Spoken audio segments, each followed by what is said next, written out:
बिस्मिल्लाहिर्रहमानिर्रहीम। अस्सलाम वालेकुम। स्पोर्ट्स मैगजीन के साथ हाजिर हैं।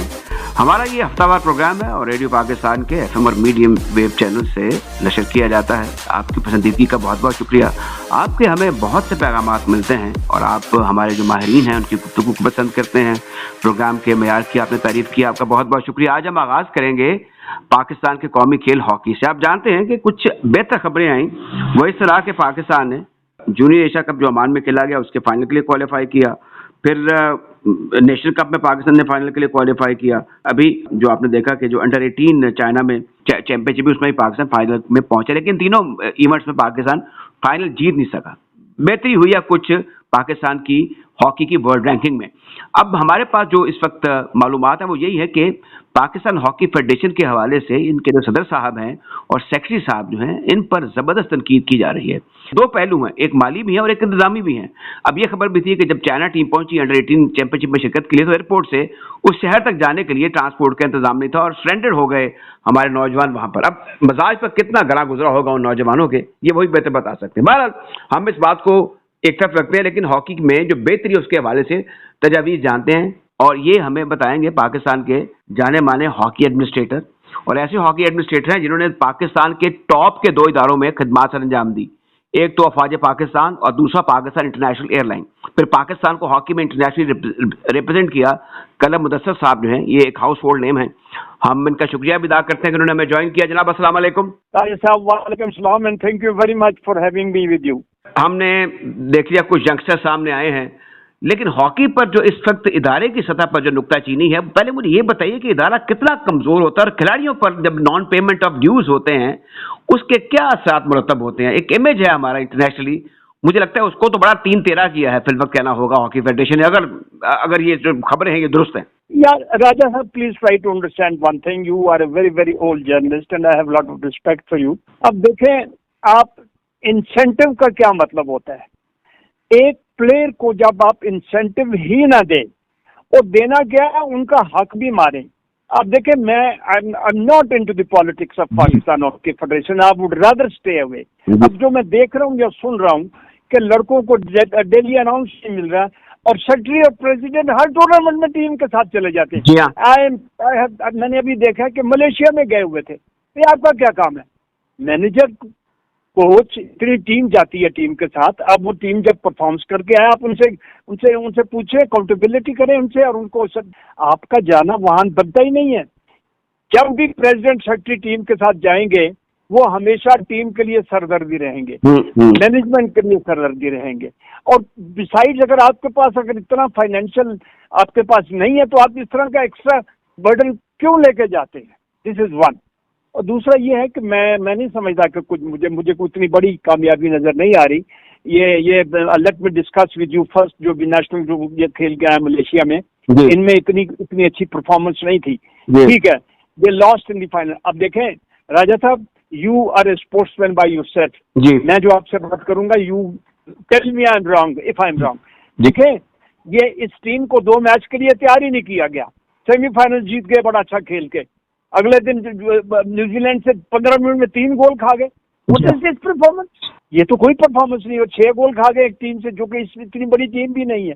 मेरा मकसद है कि इसमें फेडरेशन का बहुत हाथ है, एडमिनिस्ट्रेटिव। अच्छा, दूसरी बात, चाइना में टीम परफॉर्म कर गई, इसमें भी मैं आपको बताऊं, इसमें भी आर्मी का हाथ है। अच्छा जी, let me inform you, Lahore के गैरिजन ने एक एकेडमी बनाई हुई है जिसके 4 लड़के इस टीम में गए हैं और उस एकेडमी को बने अभी सिर्फ साल भी नहीं हुआ। इसी एकेडमी से 9 लड़के इनके नेशनल कैंप में हैं, सीनियर में। तो जब भी काम अच्छा होगा वहां से रिजल्ट्स भी अच्छे आएंगे। अब इसी तरह अगर ये खुद भी अब एफर्ट कर रही है, तो आर्मी ने एफर्ट करके इनको 4-5 अच्छे प्लेयर दे दिए, अगर ये खुद भी ग्रास रूट लेवल पे ध्यान दें तो ग्रास रूट, देखिए there is no grass root now in Pakistan frankly speaking. जब हम थे उस वक्त क्लब सेटअप हमारा इतना स्ट्रांग था कि हमारी नर्सरी क्लब से आती थी। There are no clubs now, there are no clubs at all. अब ये है अकेडमियां बनी हुई है, फेडरेशन पिक एंड चूज करती है प्लेयरों को, इस तरह टीमें नहीं बनती होती। अगर तो इसी तरह मैं I must appreciate Lahore garrison जिन्होंने इतनी अच्छी डीएचए अकेडमी बनाई है। अगर इसी तरह सारी डीएचए जितने भी बड़े बड़े स्टेशन है आर्मी के, मुल्तान, बहावलपुर, पेशावर, पिंडी, वहाँ अकेडमियां बनाएं आई थिंक, और सिर्फ टर्फ लगा के हॉकी खिलाएं, यही एक बहुत कंट्रीब्यूशन होगी towards the club hockey, towards the basics of grass root hall. अब इसको इनकरेज करना चाहिए, लेकिन I think PHF should admit their mistakes. एक सवाल का जवाब दे, मैंने आपके साथ एक दो मरतबा जब यूनिसेफ की एक स्पॉन्सरशिप थी और एक पॉपुलेशन वेलफेयर की स्पॉन्सरशिप थी, दो जबरदस्त प्रेस कॉन्फ्रेंसेस की आपके साथ, और आप हर कहते मुझसे सवाल करो। मुझे याद है कि एक मरतबा नेशनल हॉकी चैंपियनशिप थी, तो हमारे एक जर्नलिस्ट सुहेल अली, उन्होंने आपसे सवाल किया कि जनाब ये आपने इस नेशनल चैंपियनशिप का नाम रख दिया है population welfare national hockey championship, तो नेशनल हॉकी चैंपियनशिप क्या हो सकती है? तो आपने कहा there is no such embargo. ये बात पढ़े लिखे होने का, स्पॉन्सरशिप के कल्चर को समझने का, एडमिनिस्ट्रेशन को समझने का एक मुद्दा। मैं थोड़ा परेशान हुआ, लेकिन आपने एक मिनट में उनकी तसल्ली कर दी। अब मुझे ये because you have to give in return to your sponsor. Sponsor is putting some money what for, to gain some benefits. So this was the return to the sponsor, which was मेरे हिसाब से फिर भी not, it was not enough, we should have done much more than this anyway, but that was the rightful thing which I did. I didn't do anything wrong, अपना राजा साहब, and very nice of you, you can remember that. मैं और मुझे बहुत सी बातें याद हैं। Media पे बड़ी नजर होती थी, मीडिया के लोगों को आप कहते थे मुझसे सवाल करो, और यू वर वेरी ओपन, जाते उठते बैठते उनसे बातें आप करते थे। एक बात मैंने देखा हुआ सर, मुझे आपके जेस्चर्स याद है। अब कर्नल साहब ये बताइए, मनी मेक्स द मेयर गो। अब ये हुकूमत, इससे पहली हुकूमत और उससे पहली हुकूमत, अब ये किसी हद तक तो मदद करते हैं, लेकिन इन्होंने आमतौर पर हॉकी फेडरेशन का हुक्का पानी इस बुनियाद पर बंद किया हुआ है कि जो उनको पैसे देते हैं उसका ये हिसाब किताब नहीं रखते, पैसे इधर उधर हो जाते हैं। इससे बड़ी बेइज्जती इदारे की हो नहीं सकती मेरे ख्याल में। मौजूदा जो क़यादत है पीएचएफ की, उनको इस चीज़ का ख्याल रखना चाहिए। अगर उन पर कोई इल्जामात ऐसे लगते हैं या ऐसे इशारे कनाइयों में कुछ पेपर सामने आ जाते हैं, आज भी एक टीवी चैनल पर यह दिखाया जा रहा था कि सेक्रेटरी साहब को इतने पैसे चले गए, जो प्रेसिडेंट साहब हैं उनको इतने, वो करोड़ों के करीब इनके डेली अलाउंसेस बने हैं, एयर ट्रैवल बना है, होटल स्टे बना है। हमें इन चीजों को अब अवॉइड करना चाहिए। आप क्या समझते हैं, ये इमेज कैसे बेहतर हो सकता है? ये ट्रस्ट डेफिसिट है ना जी, कि पाकिस्तान स्पोर्ट्स बोर्ड ट्रस्ट ही नहीं करता पाकिस्तान हॉकी फेडरेशन के, जो हम पैसे देते हैं उसका ये हिसाब ठीक नहीं देते। क्या जरूरत है प्रेसिडेंट को या सेक्रेटरी पे? भाई अगर ये 1 करोड़ के लगभग पैसा इस तरह दो बंदूक पे गया, which was not required to be spend on, ये पैसे आप बच्चों पे क्यों नहीं इस्तेमाल किया आप लोगों ने? उनको डेली अनाउंस क्यों नहीं दिए?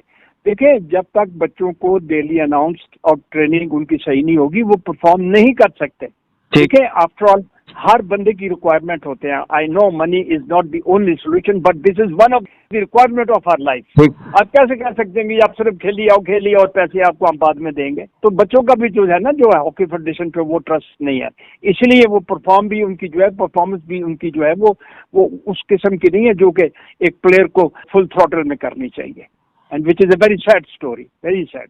अच्छा, अब इसमें ये बताइए कि आप ये एक साथ मुंसलिक रहे कि जो इदारों ने हाथ खींच लिया हुआ है हॉकी से, और एक ऐसी फिजा है जहाँ पे रोजगार नहीं है। एक बड़ा आइडियल निज़ाम होता था आपके दौर में, सारे बैंकों की, पीआईए की, इवन रेलवे और फिर नेशनल बैंक, कस्टम, बड़ी शानदार टीमें थी। अब मुझे बताएं क्या बनेगा? क्या इसमें कोई रियासती इदारे अपना किरदार अदा कर सकते हैं या हॉकी फेडरेशन कोई एफर्ट कर सकती है? देखें, हॉकी फेडरेशन तो कुछ नहीं कर सकती, लेकिन हॉकी फेडरेशन को बड़ा स्ट्रांगली अपना केस बना के गवर्नमेंट को देना चाहिए कि देखें जी, ये कोई ऐसी बात नहीं है जो नई होने वाली है, ये रीस्टार्ट करने वाली बात है, और इसमें किसी बिग डिपार्टमेंट को किसी जगह से परमिशन नहीं लेनी चाहिए।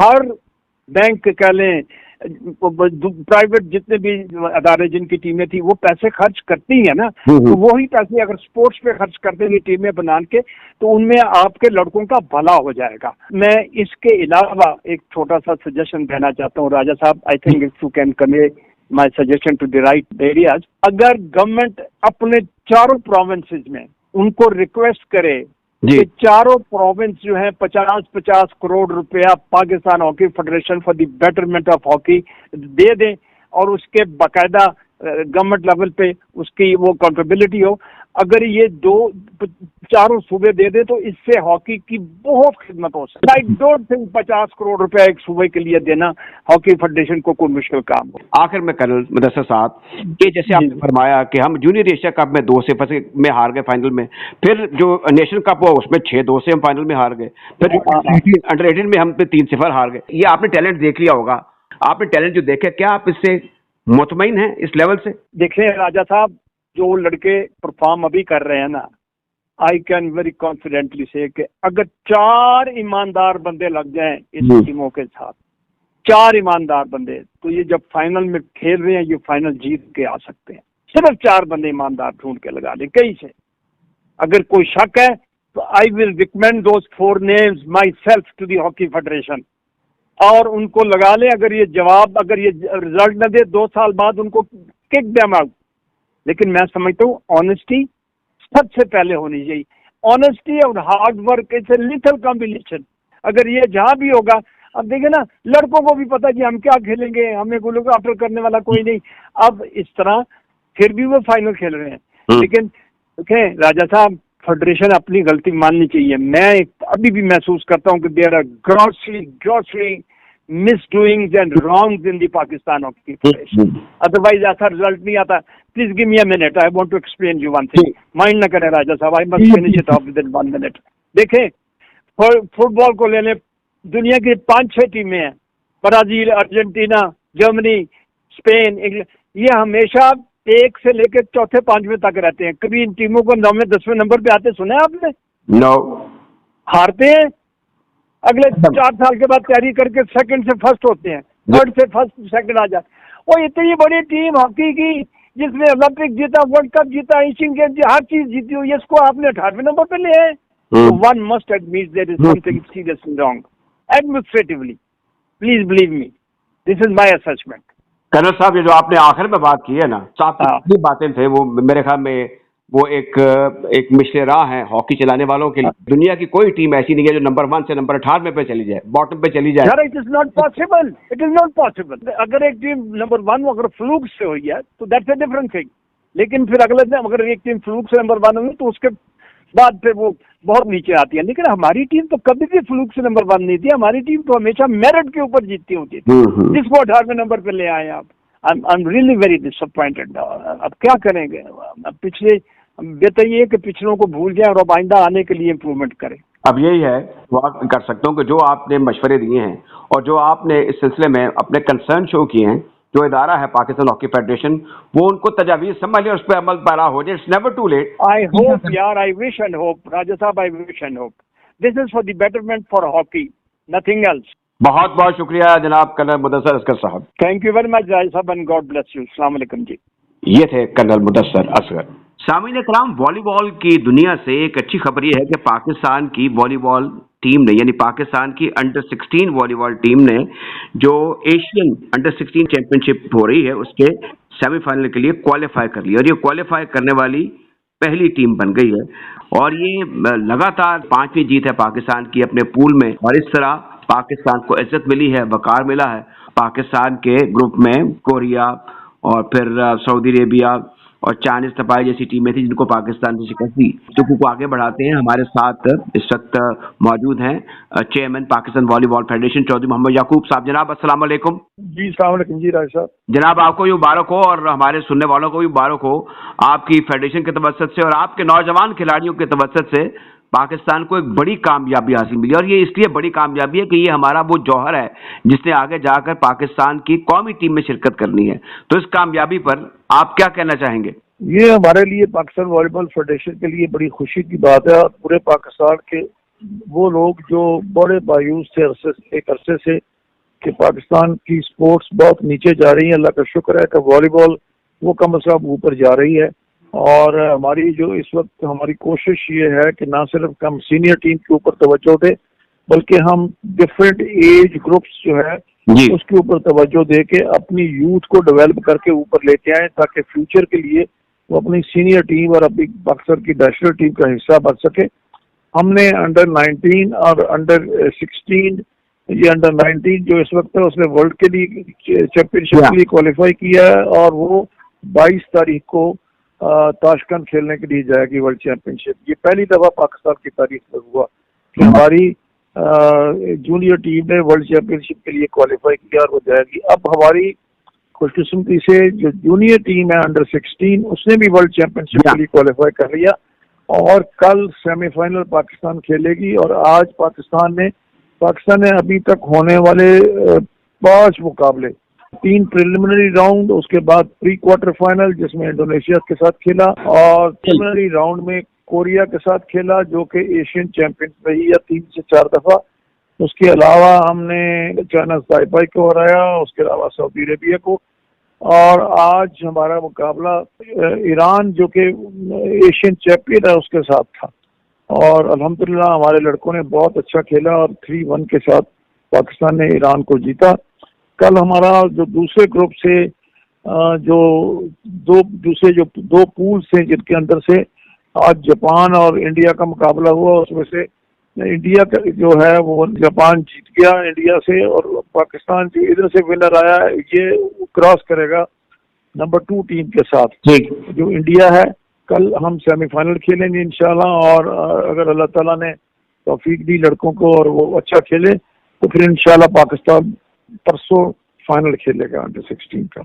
अच्छा चौधरी साहब, ये थाईलैंड में इवेंट हो रहा है, बार बार आपसे मैं ये सवाल करता हूँ जब भी आप आते हैं।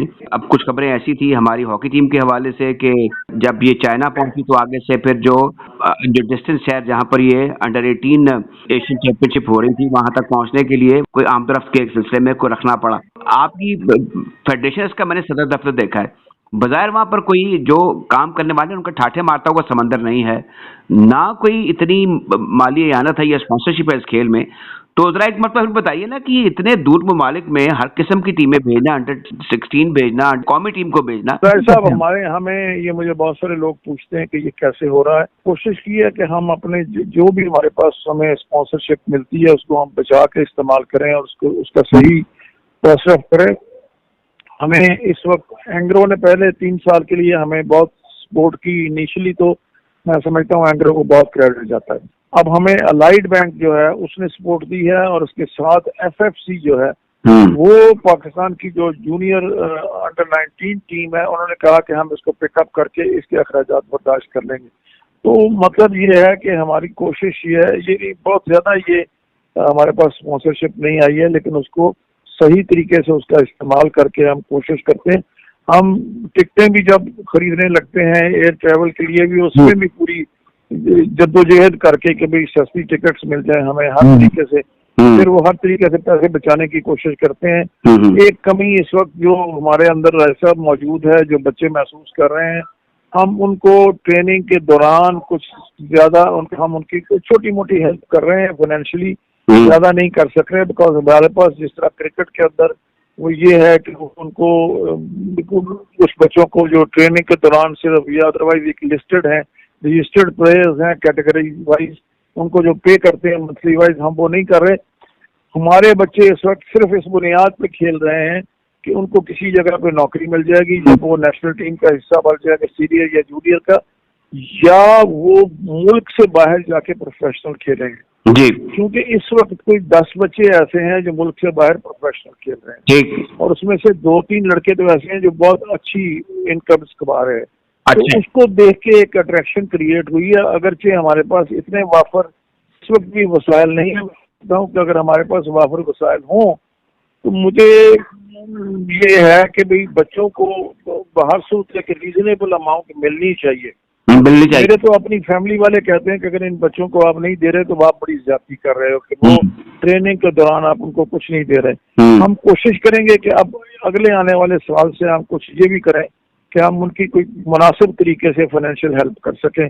अभी तो अपनी तनख्वाहों के ऊपर गुजारा कर रहे हैं, हम उनको छोटा मोटा देते हैं लेकिन कोई इतना ज्यादा नहीं। मैं वो गवर्नमेंट भी कुछ सोच रही है कि हम उनको थोड़ा सा कुछ अगर ट्रेनिंग के दौरान कुछ थोड़े उनको कोई उनका पैसे थोड़े दे दें ताकि वो उनकी मेंटेनेंस अलाउंस उनको मिल सके, उनकी फैमिलीज है उनका सारा कुछ, तो वो हम पूरी कोशिश करेंगे अब जो हमें स्पॉन्सरशिप मिलेगी। अच्छा, ये सारी बातें बड़ी हौसला अफजा भी है लेकिन एक हद तक इसमें कंसर्न भी है, जिसका आप अभी आपने जिक्र भी किया कि पैसों की कमी का शिकार है, लेकिन फिर भी आप गरीबी में नाम पैदा कर रहे हैं। ये जो खवातीन की वॉलीबॉल टीम के हवाले से आपसे बात हुई थी, क्या ये मुमकिन है कि जो पाकिस्तान वॉलीबॉल फेडरेशन है ये एक खवातीन का विंग भी बना दे, और क्या ये जो वर्ल्ड बॉडी है ये आपसे कहती रहती है कि आप खवातीन की भी टीम जो नहीं, वो खवातीन की टीम को हम डेवलप कर रहे हैं। इस वक्त इस्लामाबाद में कैंप लगा हुआ है। हमने जो इंटरनेशनल फेडरेशन है उससे इटली से कोच जो है वो उनकी वो पे कर रहे हैं उसको सैलरी। अच्छा तो इटली से हमने कोच लिया है वुमेन टीम का, और उसका कैंप जो है वो इस्लामाबाद में लगा हुआ है, और हमारी कोशिश ये है कि मरहलावार हम पाकिस्तान की वुमेन टीम को भी डेवलप कर सकें। ये एक बहुत ज़रूरी बात है, बिकॉज इस वक्त मैं समझता हूँ कि नाइंसाफ़ी की बात ये थी कि हम मैन वॉलीबॉल, चूंकि उसका लेवल हमारा बहुत अच्छा है, तो हमारी कोशिश यही रही है, चूंकि हमारे पास एक लिमिटेड से रिसोर्सेज थे, तो हमारी कोशिश प्रायोरिटाइज करने की थी कि हम उसके ऊपर करें जहाँ से हमें बेहतर रिजल्ट आ सकते हैं। लेकिन अब हमें, मैं समझता हूँ हमारी जिम्मेदारी है कि हम वुमेन वॉलीबॉल को भी डेवलप करें, और करेंगे इंशाल्लाह। अभी शुरू कर दिया। शाहिद याकूब साहब, आपकी जो काविशें हैं उस पर तो आफरीन है आप पर, और हम आपके एसोसिएशन को और वो जो खिलाड़ी, नौजवान खिलाड़ी अंडर 16 के जो कि अब तगो करेंगे सेमीफाइनल से फाइनल में पहुंचने के, फाइनल जीतने की भी बजाय तौर पर वो एक मुस्तहिक हैं एक शानदार परफॉर्मेंस के, और एक हमारी जो पेश की मुबारकबाद है उसके भी। आपने जनाब वक्त निकाला और बड़ी अच्छी गुफ्तगू की। शाहिद याकूब साहब, आपका बहुत बहुत शुक्रिया। बहुत शुक्रिया जी, बहुत शुक्रिया। ये थे चेयरमैन पाकिस्तान वॉलीबॉल फेडरेशन जनाब चौधरी मोहम्मद याकूब। सामईन कराम, अब हम क्रिकेट की बात करते हैं। आप जानते हैं कि इतवार से शेर बंगला स्टेडियम मीरपुर में पाकिस्तान और बांग्लादेश के दरमियान T20 सीरीज शुरू हो रही है। इसका पहला मैच होगा। पाकिस्तान की टीम ढाका पहुंच चुकी है और उसके बाद वेन्यू पर भी पहुंच चुकी है। हम ये देख रहे हैं कि टीम के हवाले से उनकी जो एक फॉर्मेशन है, कुछ बातें हो रही हैं। फिर जो तरीकाकार था उसके बारे में तो काफ़ी बात हो चुकी है, क्योंकि सेलेक्टर्स ने इस पर टीम का ऐलान नहीं किया, बल्कि पाकिस्तान क्रिकेट बोर्ड के जो आला अफसरान हैं जिनका ताल्लुक सेक्शन प्रोसेस से नहीं है, उन्होंने टीम का ऐलान किया। ये अपनी जगह। लेकिन अगर हम बांग्लादेश की बात करें तो अभी जो सीरीज खत्म हुई है श्रीलंका में, गो के उन्होंने टेस्ट मैचेस की सीरीज भी 1 सिफर से हारी, दो टेस्ट मैच थे, फिर वनडे सीरीज भी 2-1 से हार गए। लेकिन T20 सीरीज बांग्लादेश ने जीत ली है, और अब उनके पास काफ़ी तजुर्बाकार खिलाड़ी भी हैं, और अपने मुल्क में ज़ाहिर है कि जो टीम होती है वो ज़रा बेहतर तरीके से खेलती है, वो एक फ्रेश विक्ट्री से आए हैं। हम पाकिस्तान की टीम और मुमकिन तौर पर जो नताइज उनके बारे में बात करते हैं साबिक टेस्ट क्रिकेटर और तजज़ियाकार जनाब अजहर खान साहब से। जनाब खान साहब, अस्सलाम वालेकुम। जी वालेकुम अस्सलाम। खान साहब, टीम का ऐलान भी हुआ है, इसमें ऑलराउंडर और नीम ऑलराउंडर है, उनकी भरमार है। कुछ फास्ट बॉलर भी हैं जिनकी उम्रें जो हैं वो 28 और 31 बरस की हैं बिलतरतीब। थोड़ा बताइए कि पाकिस्तान की टीम से, इस यंग टीम से आपको क्या तवक्कुआत हैं? राज साहब, मेरा एक पॉइंट ऑफ व्यू है, आई मे बी रॉन्ग, मगर ये कि अगर आपने ये नए खिलाड़ियों को मौका दिया है ना, तो फिर सिर्फ इनको 2-3 मैचेस नहीं, इनको पूरी सीरीज मिलनी चाहिए। और ये I think they should also be considered for West Indies as well. तो आपको ये अंदाजा हो जाएगा कि इनमें एबिलिटी कितनी है, स्किल लेवल इनका कितना है, इनकी फील्डिंग कैसी है।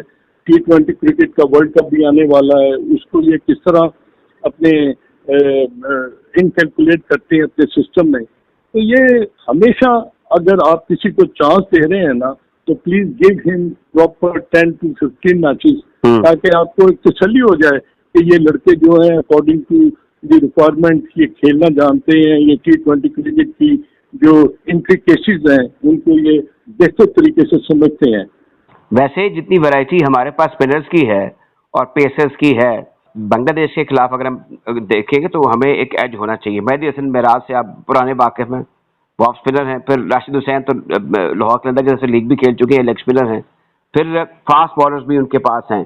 बैटिंग में जाहिर है कि उनके पास लिटन डैस हैं या फिर तंजीद पुराने बैटर हैं, तो हृदय अच्छी परफॉर्मेंस देते रहे हैं। जो तजर्बा भी है T20 क्रिकेट का, तो उसमें अगर हम शुरू हो जाएं, फखर जमान की बात कर लें या आगा सलमान अस खुद कप्तान की बात कर लें, बिसाइड दिस हुसैन तलत, हसन नवाज की एक एंट्री हुई है, फहीम अशरफ अच्छे बैटर हैं। तो मुझे लग रहा है कि एक अच्छा अमलगमिज्म होगा as far as Pakistan team is concern. तो इनको टू स्टार्ट विद आप फेवरेट कहेंगे? नहीं, ये बिल्कुल आपने सही कहा है, क्योंकि पाकिस्तान की टीम जो है काफी मैच्योर भी है, काफी लड़के परफॉर्म करके भी ये 3 मैचेस की सीरीज अभी खेल के होम कंडीशन में गए हैं। इन्होंने बहुत अच्छा परफॉर्म किया है और बड़े उम्दा तरीके से इन्होंने अपनी एबिलिटी को एनहांस भी किया है। तो there is no doubt about it कि ये लड़के जो हैं इनमें एबिलिटी है, स्किल लेवल भी है और ये जीतना जानते हैं।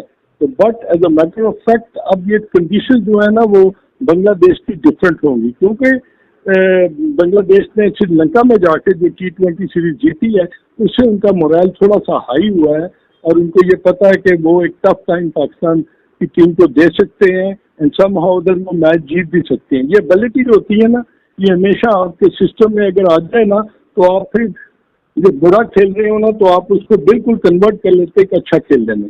तो in my opinion I think Pakistan cricket team is good enough to compete in Bangladesh, और वहाँ पर ये मैच भी जीत सकते हैं, सीरीज भी जीत सकते हैं।